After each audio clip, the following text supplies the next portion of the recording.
Alinsunod sa utos ni Pangulong Aquino na tuldukan na ang smuggling sa nasa kote ng NBI, Bureau of Customs at DTI ang mga pekeng produkto mula China na nakalagak sa isang safe house. Tinatayang aabot sa mahigit 1 bilyong piso ang halaga ng mga nakumpiskang pekeng produkto. Si Noel Perfecto ang ating tagapagbalita.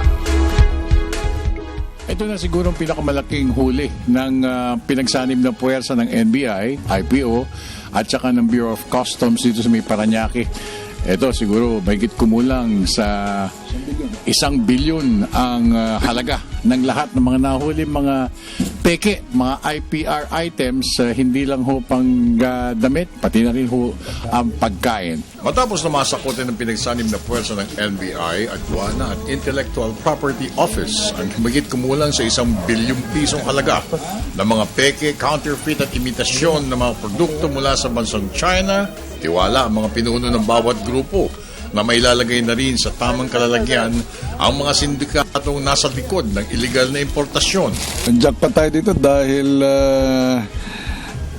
na yung pinaghirapan ng mga 2 buwan ay nagbunga rin dahil natumbok din natin yung mga warehouses na sinasabi natin na National Distribution Center ng mga smuggled at mga peking items.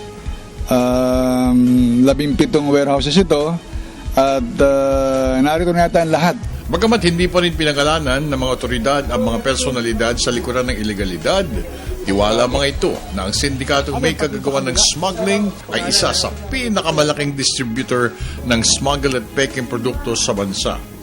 Ilan sa mga nasamsam na imitasyon ng mga produktong pang-personal, pagkain, pang-kotse, pang-manufacture, sangkatutak ng bigas, cellphone parts at iba pa.